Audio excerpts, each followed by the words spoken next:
दोस्तों, आज का विषय जनता और राजनीति से मैं शुरू करता हूँ। इस कोरोना काल में, महामारी के समय में, जिस समय हमारे देश का जो हालात है वह नज़र के सामने है। किसान किस तरह से मिट्टी पलीद हो चुके हैं, कारोबारियों का, व्यापारियों का व्यापार किस तरह से ठप हो चुका है, सारी दुनिया अस्त व्यस्त हो चुकी है। ऐसे समय में हम जनता के लिए क्या माइंड मैप है सरकार का, क्या योजना है कि इन हालातों से हम कैसे निकलें, यह योजना हमारे सामने होनी चाहिए।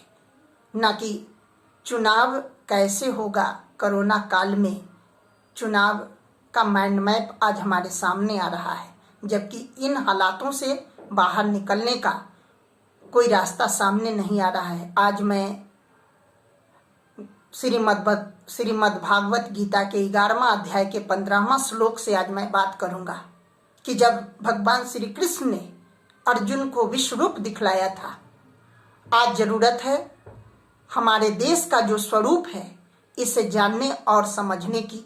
उन राजनेताओं को यह समझना होगा कि हमारे देश की तस्वीर क्या है। आज 2-4 शहर के गगनचुंबी इमारतों को देखकर जो अपने देश को उन्नत होने का सवाल खड़ा करते हैं, उनसे मुझे कहना है कि आज भी वे गांव में जाएं, गांव के किसानों के हालत को देखें, उनकी स्थितियों को समझें कि किस तरह से वह काला भूत जलकर बन चुका है, उसके चेहरे की रौनक खत्म किस तरह से हो चुकी है। आज भी हालात उनकी सुधरी नहीं है, इसलिए कम से कम वहां तो देखें। ये 2-4 गगनचुंबी इमारतें हमारे देश की तकदीर नहीं हो सकती है। हमारे देश की तकदीर, भारत का असली रूप अगर देखना है तो आज भी हमें गाँव में जाना होगा, वहाँ के लोगों के हालात को देखना होगा, उनकी मजबूरियों को समझना होगा। मित्रों, आज जब जरूरत है कि ऐसे वक्त में लोगों को सहयोग देने की, तो सरकार आत्मनिर्भर बनने की बात कर रही है।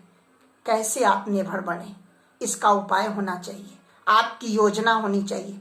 ऋण प्रदान करोगे बैंकों से, बस यही है, सिर्फ एक यही है, ऋण प्रदान कर देंगे, आत्मनिर्भर तुम बन जाओ। ये क्या है हम सभी समझ सकते हैं इन हालातों को।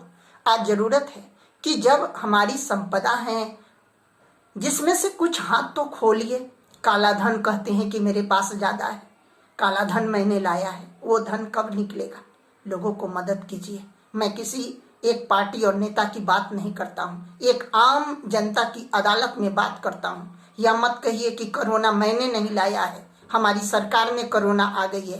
ये प्राकृतिक आपदाएं आती रहेगी, लेकिन आपके समय जब आपदाएं हैं तो समझदारी आपको ही दिखाना पड़ेगा। मित्रों, आज मैं उसी प्रसंग को रखना चाहता हूँ जब विचलित अर्जुन को भगवान श्री कृष्ण ने जो अपना विश्व रूप दिखलाया था। आज राजनेताओं को अपने देश का वही रूप आज देखने की जरूरत है कि वह तस्वीर को देखे।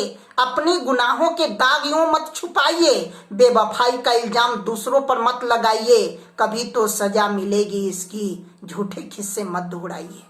इसके राज्य में नहीं हुआ, इतने दिनों से क्या हुआ, ये मुझे कुछ नहीं सुनना है। जो हालात है, जो परिस्थितियां हैं, इससे हमको कैसे निपटनी है, इसकी योजना सरकार की क्या होनी चाहिए, ये जनता की अदालत में जरूर आनी चाहिए। इसलिए मैं गीता का वह प्रसंग रखता हूँ। पश्यामि देवस्तव देव देहे सर्वान् स्थिता भूत विशेष संघान् ब्रह्माण्डईशं कमलासन्न स्थित रेशेश्च मोणेश्च सर्वौर्गाश्च दिव्यान् अनेकबाहुं उदरवक्त्र नेत्रं पश्यामि त्वं सर्वतो अनन्तरूपं नान्तं न मध्यं पुनस्तवादि पश्यामि त्वं विश्वेश्वर विश्वरूपं किरीटिनं गदिनं चक्रिनं च तेजो राशि सर्वतो दीप्तनन्तं पश्यामि त्वं दोरिक्रावृतं अंतरिक्षं समन्तं दीप्तानलद्योतिप्रेमेयं त्वमक्षरं परमं वेदितव्यं त्वमस्य विश्वस्य परं निधानं त्वमव्यय शाश्वतधर्म गुप्ता सनातनस्तं पूज्यो मति में अनादिमध्य अनंत वीर अनंत बाहो शशि सूर्य नेत्रं पश्यामि त्वं दीप्तहुतास वक्त्रं स्वतेजसं विश्वइदं तपन्तम्।